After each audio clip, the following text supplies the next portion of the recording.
Hi, I'm Becky Jalbert, Product Manager for Matrix Fitness. Matrix Fitness is a division of Johnson Health Tech, the fourth largest fitness equipment manufacturer in the world. We've had the privilege of teaming up with Johnny G, the creator of spinning, on his latest innovation called the Johnny G Krankcycle by Matrix. So let's get you ready to crank by going over some of the key features of the Krankcycle. We're going to start with the height adjustment. You want the crank access chest height to start, and to adjust the height, one hand goes on each side of the crank access, supporting that headstock, then pulling the lever to the side, either pushing it up or pulling it down, making sure it locks into place. If you want to work a little bit more on strength, you can bring it a little bit lower. If you want to work on your endurance, go ahead and bring it a little bit higher. For now, I'm going to start chest height, and so that's our first key feature of the Krankcycle. Our second one is the independent crank arms. What makes independent crank arms so cool is it gives you a lot more training options when you're working your entire upper body.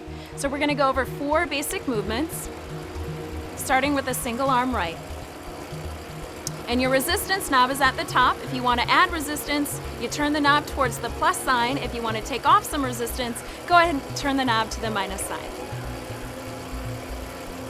So while you're cranking, and I hope you're doing this with me, you just want to get the technique down first, pushing and pulling to the outer edge of that circle.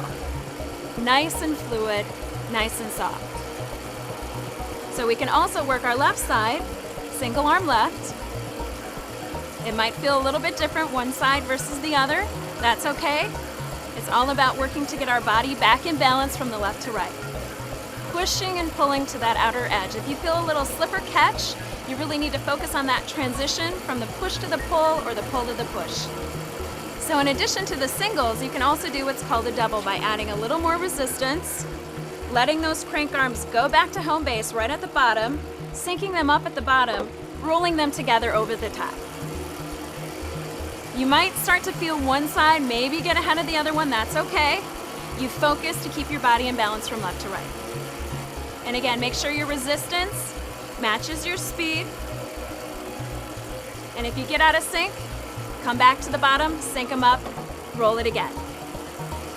So the last move we have is called the split. For the split, you bring one to the top, one to the bottom, and hold 180 degrees of separation. This is usually the most challenging one for people to get, but that's okay. It takes a little patience, a little practice. So you can do all these moves seated, like I just did, or you can also do them standing by adjusting the height. Again, going single arm, adding a lunge to it, challenging your little body, adding your core into it a little bit more, your shoulder girdle, working some different combinations.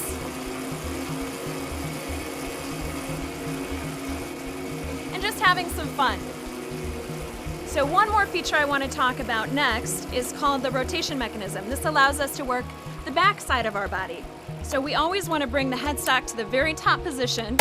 And the reason we want to do that is if you leave it here and grab the rotation lever, flip it around, and you're seated, it's a little bit hard to reach. So we always want to remember to bring it to the top, grabbing that headstock, pushing it up to the most upright position, pivoting it around and locking it into place. If it's not locked, you're going to get a lot of movement. So make sure it's locked, and then pivot the headstock back towards your chest. Now we can work your back side, working on our posture, getting the shoulder back and down, and doing all those same moves that we did with forward rotations. Splits, doubles, singles, combinations. And if you ever forget any adjustments or settings, please refer to your script and enjoy the ride.